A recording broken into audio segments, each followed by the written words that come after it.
সুপ্রিয় দর্শক মণ্ডলী, হাতিল আজকের সংবাদপত্রে আপনাদের সবাইকে স্বাগত জানাচ্ছি। দর্শক মণ্ডলী, আমাদের সঙ্গে রয়েছেন রাষ্ট্রদূত হুমায়ুন কবির। কবির ভাই, স্বাগত আপনাকে। ধন্যবাদ আপনাকে। বাংলাদেশ প্রতিদিনের শিরোনাম হচ্ছে ছোট তেলের বাড়ছে কদর, 10 বিষয়ে একমত বিএনপি ও ইসলামী আন্দোলন। মানবজমিন আওয়ামী লীগের বিভক্তি, চ্যালেঞ্জের মুখে হাসিনা, আল জাজিরার রিপোর্ট, অবশেষে বিচ্ছেদের সিদ্ধান্ত। সমকাল রাজনীতিতে জড়িয়ে পড়া বাহিনীর সংস্কার কঠিন, অভিভাবক শূন্য 7 কলেজের কী হবে। দেশ রূপান্তর দাবি স্বতন্ত্র বিশ্ববিদ্যালয়ের, ইসলামী দলগুলোর কদর বাড়ছে বিএনপি জামাতে। কালবেলা 200 কম্বল 2400 টাকা দাবির অধীনে থাকছে না 7 কলেজ। খবরের কাগজ, মনস্তাত্ত্বিক দৃষ্টিভঙ্গি সংঘাতের বড় কারণ, ভারসাম্য কূটনীতিতে ফিরছে সরকার। আমার দেশ ইভিএম প্রকল্পের 3000 কোটি টাকা লুট, অবশেষে দাবি থেকে আলাদা হচ্ছে অধিভুক্ত 7 কলেজ। সময়ের আলো, অবশেষে আলাদা দাবি অধিভুক্ত 7 কলেজ, কার সঙ্গে বাঁধবেন গাঁটছড়া। সংগ্রাম, জনশক্তি রপ্তানিতে সিন্ডিকেট ভেঙে দেওয়ার দাবি সমন্বয় ফ্রন্টের। বড়পুকুরিয়া দুর্নীতি মামলার কার্যক্রম হাইকোর্টে স্থগিত। করতোয়া দাবির অধীনে থাকছে না 7 কলেজ, 10 বিষয়ে একমত বিএনপি ও ইসলামী আন্দোলন। শিরোনাম যদি আলোচনা করতে হয় তাইলে আমার মনে হয় ঢাকা বিশ্ববিদ্যালয় এবং 7 কলেজের, এটা আপনি নিশ্চয়ই লক্ষ্য করেছেন। এরা রক্তাক্ত অবস্থায় ওদিকে গেছে। তারপরে আপনি জানেন যে পুলিশের টিয়ার সেল মারতে হয়েছে, সারা রাত ভর কী হয়েছে, পরে সিদ্ধান্ত হয়েছে যে না, বিচ্ছেদই ঘটলো। আপনি কীভাবে দেখছেন? আমি মনে করি সিদ্ধান্তটা বাস্তবতার আলোকে এটাই প্রয়োজনীয় সিদ্ধান্ত তারা নিয়েছেন। এটা ভালো সিদ্ধান্ত। এখন এটাকে বাস্তবায়নের দিকে যাওয়া দরকার। কিন্তু একটা জিনিস মনে রাখা দরকার যে এই প্রক্রিয়াটা শুরু হওয়ার সময় থেকে কিন্তু জটিলতা ছিল। বিভিন্ন সময়ে 8 বছর আগে থেকে শুরু হয়েছে। 8 বছর আগে থেকে এটা শুরু হয়েছে এবং এটা নিয়ে অনেক টানাপোড়েন চলছিল। তো কাজেই ঢাকা বিশ্ববিদ্যালয় আছে, ঢাকা বিশ্ববিদ্যালয় এখানে কলেজ ইন্ডিপেন্ডেন্টলি থাকলে ওটাকে ন্যাশনাল ইউনিভার্সিটির আন্ডারেই ছিল। তো আমি এটা আনবার কী কারণ সেটা আমার কাছে বোধগম্য তখনও ছিল না। কারণ ঢাকা বিশ্ববিদ্যালয়ের শিক্ষা কার্যক্রম এবং কলেজগুলোর শিক্ষা কার্যক্রমের মধ্যে একটা তফাৎ আছে। তো সেই ক্ষেত্রে একই বিশ্ববিদ্যালয়ে কলেজ এবং বিশ্ববিদ্যালয় থেকে সেখানে পরীক্ষা মান নির্ধারণ এগুলো জটিলতা তো বরাবরই ছিল। তো এখন ভালো কথা যে এটা একটা সুরাহা হচ্ছে, সুরাহার দিকে যাচ্ছে। কিন্তু গতকাল যেগুলো ঘটেছে এটা আমার কাছে খুব বাঞ্ছনীয় মনে হয় না।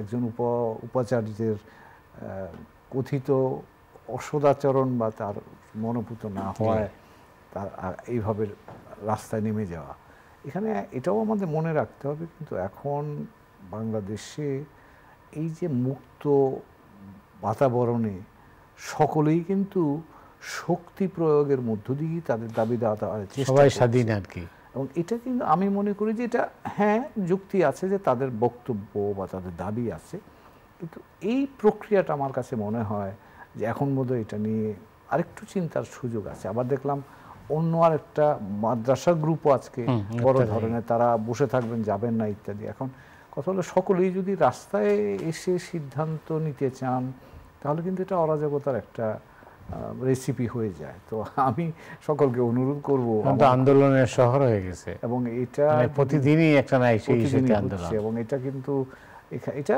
একটা উপসর্গ। গত আন্দোলনের জুলাই অগাস্ট আন্দোলনের এটা একটা উপসর্গ বলতে পারেন। ওই যে ভূমিকম্প হলে তারপরে আফটার শক হয় না, এগুলো অনেকটা আফটার শকের মতোই। কিন্তু এটাতেও আমার মনে হয় সরকারের দিক থেকে একটু উদ্যোগ নিয়ে এই বিষয়গুলো নিয়ে আলাপ আলোচনার মধ্য দিয়ে রাস্তার বাইরে সমাধান করতে পারলেই আমি মনে করি উত্তম ব্যবস্থা হয়। এবং যেহেতু আমরা অ্যান্টিসিপেট করছি এই ধরনের আফটার শক হতে পারে, কী কী বিষয়ে আফটার শক হওয়ার সুযোগ আছে এগুলো একটু আলাপ আলোচনা করে নিলে বা একটু উদ্যোগী হয়ে যারা দাবি দেওয়া করছেন তাদের সাথে বসে এগুলি সমাধান করতে পারলেই আমি মনে করি যে সামগ্রিক অবস্থাটা শান্তিপূর্ণ রাখা সম্ভব হতে পারে। ধন্যবাদ আপনাকে।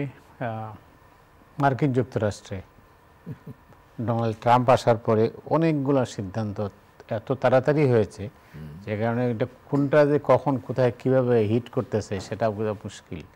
সর্বশেষ যেটা হচ্ছে যে এখন যেটা যেদিকে যাচ্ছে শুধু ভারতীয়রা না, আমরাও কিন্তু কিছুটা শঙ্কিত, তবে ভারত একটু বেশি।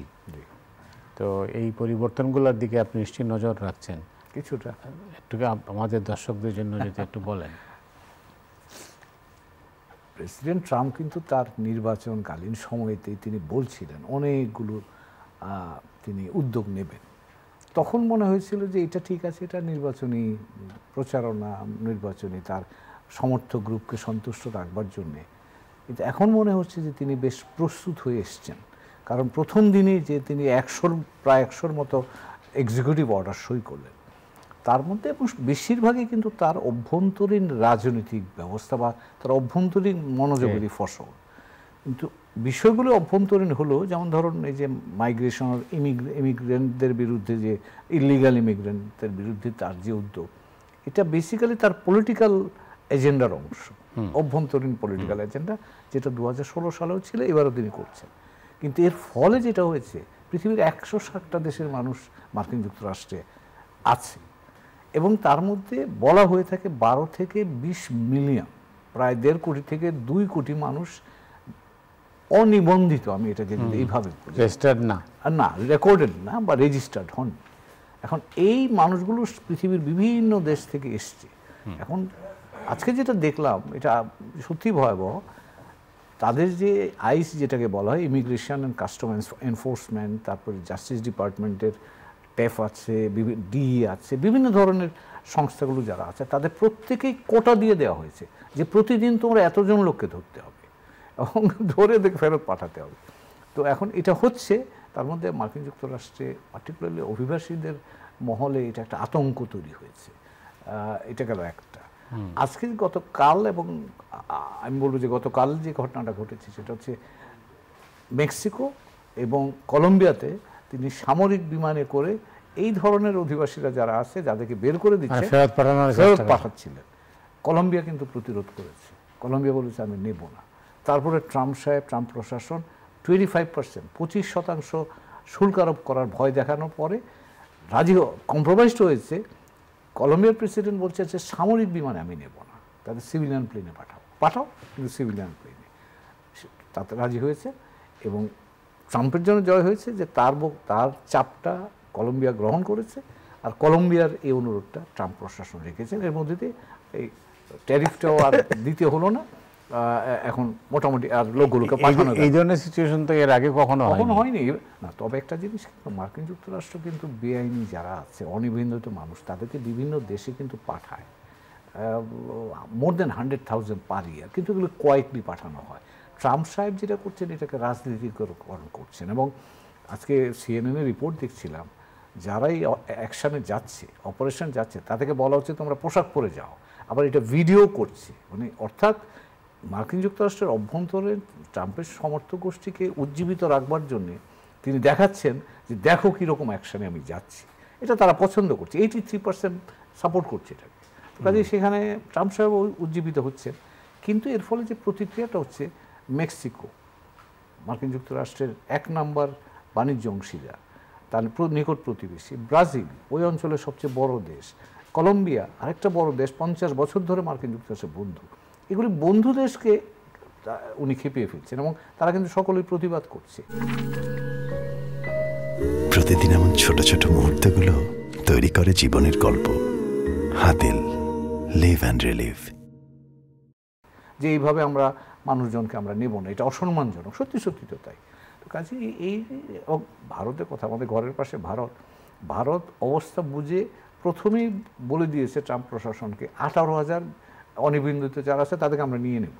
অর্থাৎ ট্রাম্পকে মোটামুটিভাবে সন্তুষ্ট রাখবার জন্য চেষ্টা করছে। তো এতে করে সারা পৃথিবীর বিভিন্ন দেশের সাথে কিন্তু মার্কিন যুক্তরাষ্ট্রের বলতে পারেন এক ধরনের একটা টেনশন হচ্ছে, যেটা অপ্রয়োজনীয় বলে মনে করি। আর এছাড়াও তো ধরেন ট্রাম্প প্রশাসন যেটা করেছেন গত 2 দিন আগে, যে সারা পৃথিবীতে গত বছর মার্কিন যুক্তরাষ্ট্র প্রায় $72 বিলিয়ন এইড, আমরা যেটাকে বলি, বিভিন্ন সেক্টরে অর্থনৈতিক সহযোগিতা তারা দিত এই উন্নয়নশীল দেশগুলোকে, এটা বন্ধ করে দিয়েছে।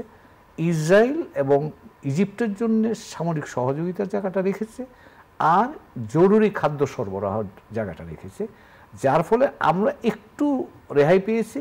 রোহিঙ্গাদের জন্য যে ফুড সাপোর্টটা আসতো, সেটা বজায় থাকবে। কিন্তু অন্যান্য ক্ষেত্রে আমাদের ধরেন এনার্জি বলেন, কি বলে আপনার ইনফ্রাস্ট্রাকচার বলেন, অন্যান্য যেসব জিনিস, স্বাস্থ্য বলেন, এগুলো কিন্তু বন্ধ হয়ে যাবে। এবং এখানে বাংলাদেশে মার্কিন সাহায্যপুষ্ট যারা কাজ করেন, শয়ে শয়ে লোকাল এনজিও কিন্তু এখন কাজ করতে পারবে না, লোকজন কর্মহীন হয়ে যাবে। তো কাজে এটার একটা ডাইরেক্ট ইম্প্যাক্ট। এবং গত বছর প্রায় 440 মিলিয়ন বাংলাদেশে কিন্তু তারা এই সাহায্য সহযোগিতা পাঠিয়েছে। এর মধ্যে প্রায় $200 মিলিয়ন ছিল রোহিঙ্গাদের জন্য। তো ওইটা হয়তো চালু থাকবে, কিন্তু অলমোস্ট বাকি $220 মিলিয়ন এখন। রোহিঙ্গাদেরটা চালু রাখার কারণ কি? মানবিক কারণ। ওই যে ফুডের জন্য, যেটা ফুডটাকে বাইরে রেখেছে, যেহেতু ফুড সাপোর্টটা দরকার, নাহলে মানুষ বিপদগ্রস্ত হবে, সেই জন্য ফুড সাপোর্ট গ্লোবালি বজায় রেখেছে। তার মধ্যে আমরা রোহিঙ্গাদের জন্যও আমরা পাবো। এটা 90 দিনের জন্য সাসপেন্ড করেছে, রিভিউ করবে, রিভিউ করে তারা সিদ্ধান্তে আসবে। এখন সেই সিদ্ধান্তটা কোন দিকে যায় এটা এখনও আমরা জানি না। তো কাজে এটাও কিন্তু মানে সারা পৃথিবীর ধরুন $72 বিলিয়ন সারা পৃথিবীর বিভিন্ন দেশকে দেয়। এমনকি ভারতও 118 বিলিয়ন গত বছর পেয়েছে ভারতও। তো তার জন্য এখানে ভারতের জন্য খুবই ছোট, কিন্তু এইরকম অনেক দেশ সহযোগিতা পায়, আর্থিক সহযোগিতা, কিন্তু এই সবগুলো এখন অনিশ্চয়তার মধ্যে পড়ে গেল। বাণিজ্য নিয়ে আরেকটা যেটা হচ্ছে ট্রেড ওয়ার, অনেক ভয় এখনও চলছে। ইতিমধ্যে তিনি বলছেন যে সকলের জন্যই 10% শুল্ক দেবেন, কানাডা এবং মেক্সিকোর জন্য 25%, আর চীনের জন্য বলছেন 50 থেকে 60%। কিন্তু মজার ব্যাপার হলো এখনও সেটা কিন্তু স্ল্যাব কোনো ঘোষণা করেননি। এবং এটা একটা ইতিবাচক যে এসেই তিনি এটা করে দিলে কিন্তু আরও বড় ধাক্কা সকলের জন্যই লাগতো। সেই জায়গায় তিনি একটু ধীরে চলা নীতি হয়তো গ্রহণ করেছেন বলে মনে হচ্ছে। এবং ইন্টারেস্টিংলি মনে হচ্ছে যে তিনি এবার এশীয় প্রশান্ত মহাসাগরীয় অঞ্চল বা ইন্ডো প্যাসিফিক অঞ্চল যেটাকে বলছি, সেই দিকে একটু মনোযোগ দেবেন। এবং এই ক্ষেত্রে চীনের সাথে একটা বিশেষ সম্পর্ক গড়ে উঠতেও পারে, অর্থাৎ চীনকে চাপে রাখবেন, ট্যারিফ ওয়ারের ভয়টা দেখাবেন, এর মধ্য দিয়ে চীনের সাথে একটা কিন্তু মোডাস অপারেন্ডি তিনি গড়ে তুলতে পারেন। এইরকম একটা চিন্তা ভাবনা ওয়াশিংটনে কিন্তু পাওয়া যাচ্ছে। তার অর্থ দাঁড়াবে যে চীন এবং মার্কিন যুক্তরাষ্ট্রের মধ্যে একটা নতুন সম্পর্ক তৈরি হবে। এতদিন যেটা ইউরোপ এবং মার্কিন যুক্তরাষ্ট্রের মধ্যে স্পেশাল রিলেশনশিপ ছিল, তারই কাছাকাছি একটা নতুন ধরনের সম্পর্ক। বাংলাদেশের সাথে সম্পর্কে কোনো হেরফের হবে? আমার কাছে মনে হচ্ছে না।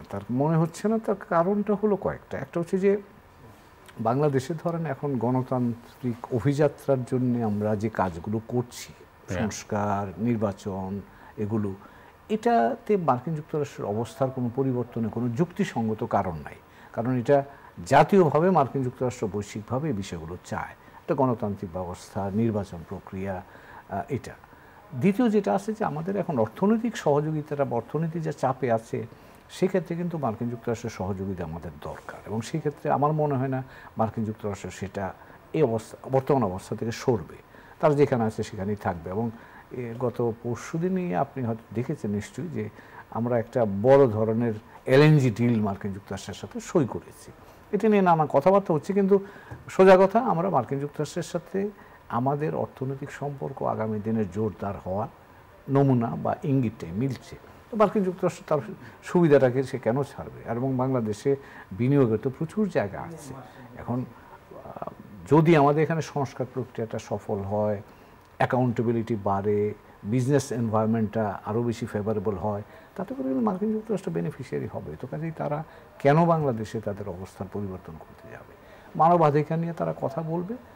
মানবাধিকার তো সরকারের প্রায়োরিটি। আমরা ধরেন গত কয়েক মাস আগে যেসব বা গত কয়েক বছর ধরে যে মানবাধিকারের বড় ধরনের ব্যত্যয় ঘটেছে বা লঙ্ঘন হয়েছে, তার বিচার প্রক্রিয়ার জন্য আমরা যাচ্ছি, জাতিসংঘের সহযোগিতা চাচ্ছি। আমার ধারণা মার্কিন যুক্তরাষ্ট্র এগুলোকে সমর্থন করে যাবে। তো কাজেই মার্কিন যুক্তরাষ্ট্রের সাথে বাংলাদেশের মোটা দাগে সম্পর্কের পরিবর্তনের, চলমান সম্পর্কের খুব বেশি পরিবর্তনের ইঙ্গিত আমি পাচ্ছি না। ধন্যবাদ। এই খবরের কাগজে একটা শিরোনাম আমি দেখছিলাম যে ভারসাম্য কূটনীতিতে ফিরছে সরকার, মানে আমাদের সরকার। এটা তো সরকারের বিষয় বটেই, কিন্তু আমাদের অর্থনীতি যদি আপনি বলেন, যেটা আমাদের জাতীয় স্বার্থের মৌলিক জায়গা, এখানে তো আমাদের বেশি অপশন নাই। কেন নাই বলছি আপনাকে, দেখেন, বাস্তব অর্থেই বলছি, আমাদের এক্সপোর্ট বাস্কেটটা যদি লক্ষ্য করি আমরা, বেসিক্যালি 80% হচ্ছে রেডিমেড গার্মেন্টস। এখন এই রেডিমেড গার্মেন্টস বলেন অথবা আরও 20% যেগুলো আছে সবগুলোরই আপনি যে কাঁচামাল আমদানি করি আমরা হয় ভারত থেকে নয় চীন থেকে, এর বাইরে আমাদের কোনো সুযোগই নাই, কারণ চীন সবচেয়ে সস্তা, ভারত সবচেয়ে কাছে। কাজে এই স্বাভাবিক ব্যবসার এই স্বাভাবিক সুযোগটা আমরা ব্যবহার করছি।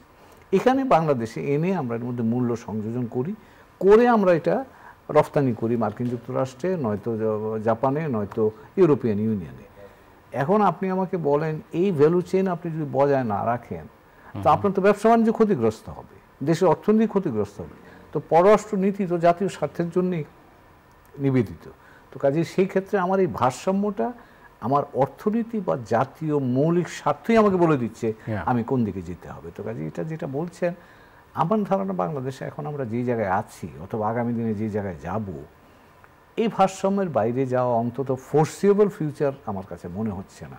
এর মধ্যে নিরাপত্তা ইস্যু এসে ঢুকবে, এখানে ইন্ডো প্যাসিফিক স্ট্র্যাটেজির কারণে কিছু ভূরাজনৈতিক বাতাবরণে পরিবর্তন হবে, সেটা থাকবে, কিন্তু মৌলিক জায়গাটাতে আমি মনে করি আমাদের মোটা দাগে এই ভারসাম্যটা বজায় রেখেই চলতে হবে আমাদের জাতীয় স্বার্থের প্রয়োজনে। আমাদের পররাষ্ট্র উপদেষ্টা চীন সফর করলেন, এটা কি মোটা দাগে কোনো পরিবর্তনের ইঙ্গিত দেয়?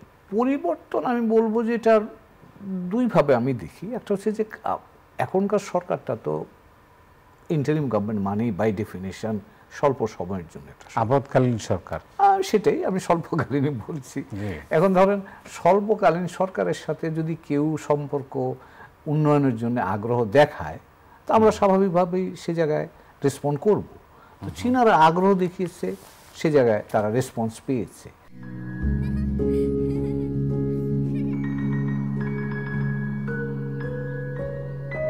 প্রতিদিন এমন ছোট ছোট মুহূর্তগুলো তৈরি করে জীবনের গল্প। Hatil, live and relive. Bharat আগ্রহ দেখায়নি এখনো পর্যন্ত, রেসপন্স পাচ্ছে না।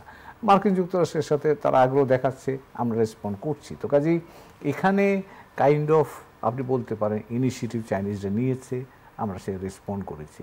আমাদেরও প্রয়োজন আছে প্র্যাকটিক্যালি। ধরেন গত সরকার প্রধান যখন চীনে গিয়েছিলেন তখনও কিন্তু আমরা অর্থনৈতিক চাপের কারণে চীনের কাছ থেকে অর্থনৈতিক সাপোর্ট আমরা প্রত্যাশা করেছিলাম, আপনার যদি মনে থাকে। তো কাজে সেই অবস্থা তো খুব পরিবর্তন হয়নি এখনো। তো এখনও চীনের কাছ থেকে আমার অর্থনৈতিক সমর্থনের প্রয়োজন।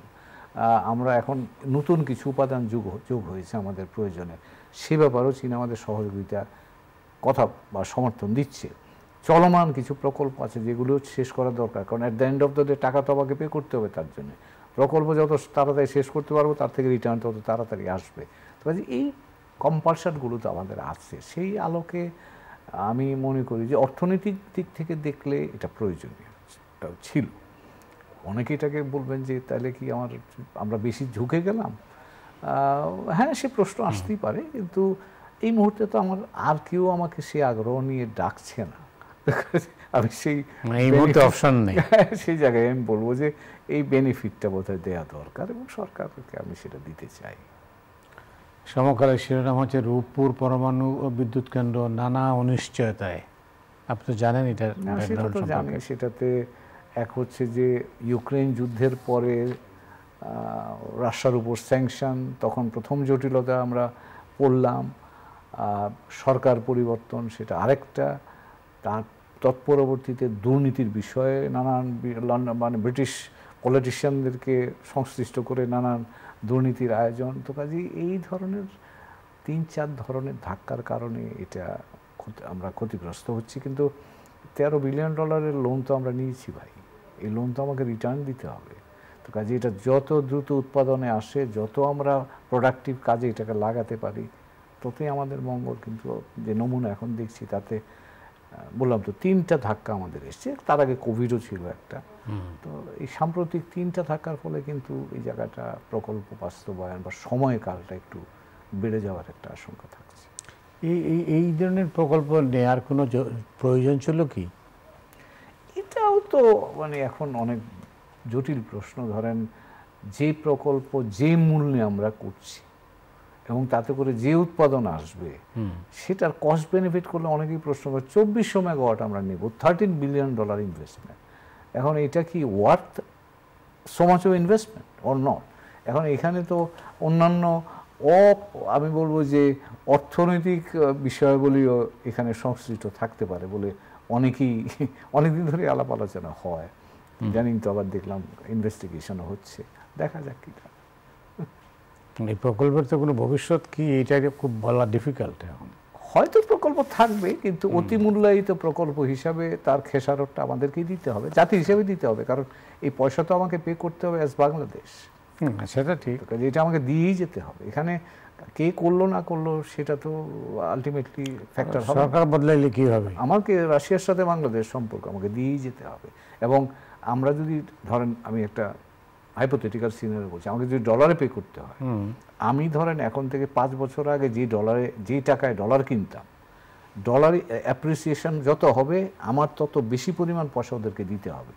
এবং ট্রাম্প প্রশাসন আসবার পরে কিন্তু ডলার ঊর্ধ্বমুখী। তার অর্থ হচ্ছে টাকা ভার্সাস ডলারে যে এখন যেটা আছে, এটা আমাদের টাকা আরেকটু নিচে নামবার একটা আশঙ্কা কিন্তু আছে, কারণ ডলার দাম বেড়ে গেলে অবভিয়াসলি বাড়তেই আছে, টাকার মূল্য কমবে। তো আমি তো ডলার টাকা দিয়ে কিনি, কাজে সেক্ষেত্রে আমার জন্য এই প্রকল্পের দাম ক্রমাগত বাড়তেই থাকবে। যত তাড়াতাড়ি সম্পন্ন করে এটা শেষ করে বা বাস্তবায়নের দিকে যাওয়া যায়, ততই আমাদের। এই টাকা বাংলাদেশ কিভাবে শোধ করবে? করতে হবে, এখন কিভাবে আমাদের জনগণই করবে সেটা। প্রায় $100 বিলিয়ন মতো আমাদের এখনকার ঋণ। তো কাজেই এই $100 বিলিয়ন ঋণ অসম্ভব নয় যদি আমরা আমাদের প্রোডাক্টিভ ক্যাপাসিটি বাড়াতে পারি। আমার অর্থনীতি যদি বিকশিত হয়। শিল্প কারখানা বন্ধ হচ্ছে একের পর এক, বিশেষ করে গার্মেন্টস শিল্পে নানা ধরনের অস্থিরতা আছে। এই পরিস্থিতি চলতে থাকলে আপনি এটা এমনিতেই একটা নতুন চ্যালেঞ্জ তৈরি হবে। আমাদের এক বন্ধু ডক্টর জাহিদ, ওয়ার্ল্ড ব্যাংকের প্রাক্তন কর্মকর্তা, তিনি গতকাল একটা কথা বলেছিলেন, আমার কাছে কথাটা ভালো লেগেছে, যে রাজনৈতিক স্থিতিশীলতা আসবার আগে অর্থনৈতিক স্থিতিশীলতাটা আসবে বলে মনে হয় না। কারণ আপনি এখন যেটা দেখছেন, এটা কিন্তু রাজনীতিরই ইমপ্যাক্ট বা অভিঘাত গিয়ে অর্থনীতিতে পড়ছে। ফলে যতক্ষণ আপনি ব্যবসায়ীরা স্থিতিশীলতার একটা মিনিমাম গ্যারান্টি না পাবে, ততক্ষণ পর্যন্ত কিন্তু আপনার এই ইকোনমিক মানে টার্ন অ্যারাউন্ড যেটাকে আমরা বলি, সেটা কিন্তু আশঙ্কা থাকছে। তো কাজেই এখানে এটাও আমাদের মাথায় রাখা দরকার যে রাজনৈতিকভাবে যত নিশ্চয়তার প্রেডিক্টেবিলিটির মধ্যে আমরা যেতে পারি, ততই অর্থনীতি আবার ফেরত আসবার একটা সুযোগ আছে। তবে আমি বাংলাদেশের মানুষের উপর আমার অগাধ বিশ্বাস, আমরা সুযোগ পেলে আমরা কুইক টার্ন অ্যারাউন্ড করে ফেলতে পারবো, এটা আমার ধারণা। কিন্তু যেভাবে চালের দাম বাড়ছে, মানুষের মাঝে অস্বস্তি বেশি, মানুষ বিক্ষুব্ধ হচ্ছে এবং তাতে করে সরকারের উপরই মানুষের আস্থা কমছে। আপনি চালের দাম বলছেন, অন্য জিনিসের দাম, শুধু শীতের তরি তরকারি ছাড়া বাকি অন্যান্য জিনিসের দাম তো কমছে না। এবং কমছে না সেটা একটা, আরেকটা হচ্ছে যে মানুষ সহমর্মিতার জায়গাটাই কিন্তু আমার ধারণা তারা খুব একটা সহমর্মিতা পাচ্ছে না। একটা কাইন্ড অফ সিম্প্যাথেটিক ওয়ার্ড, যে ভাই ঠিক আছে, কষ্ট হচ্ছে, আমাদের সাথে একটু থাকো, আমরা দেখি, চেষ্টা করছি আমরা। এই জায়গাটা বোধহয় গ্যাপ আছে। মার্কেট মনিটরিংটাও বোধহয় খুব শক্তিশালী নয় এখন। ফলে বাজারে গেলে কিন্তু মানুষের কটু কথা মানুষ বলে, সেটা আমরা শুনি। তো এই বিষয়টা যারা আছেন দায়িত্বে, তারা একটু নজর দিলে আমার মনে হয় ভালো, কারণ মানুষ চায় সরকারটা সফল হোক। তাদের নজর তো বেশি সংস্কারে, সেটাও প্রয়োজন, কিন্তু সেটা করতে গেলে তো মানুষকে সাথে নিতে হবে। মানুষের সমর্থন থাকলে তবে সেটা করা যাবে, কিন্তু মানুষের সমর্থন না থাকলে তো সেই সংস্কারও কার্যকর করা যাবে না। কারণ রাজনৈতিক দলগুলো তো মানুষেরই, আমরা ধরে নিচ্ছি মানুষের প্রতিনিধিত্ব করে, মানুষের অবস্থাটা তো তারাও প্রতিফলিত করবেন। তো কাজেই মানুষ যদি অস্থির হয়ে যায়, সেখানে রাজনৈতিক দলগুলো চাপ সৃষ্টি করবে, সেখানে সরকারের সংস্কার বাস্তবায়নের সময়টা তো কমে আসবে বা সুযোগটা কমে যাবে। তো আমি মনে করি এই সরকারকে মানুষ সমর্থন করছে, সবাই চায় সরকারটা সফল হোক। সরকারের দিক থেকেও আমি মনে করি মানুষের এই চাওয়াটাকে সম্মান করে তাদেরকেও হেল্প করা দরকার, যাতে তারা এই সরকারকে সমর্থন দিয়ে যেতে পারে। অনেক অনেক ধন্যবাদ আপনাকে। আজ রাতের মতো এখানে বিদায় নিচ্ছি, আগামীকাল আবার দেখা হবে। শুভরাত্রি।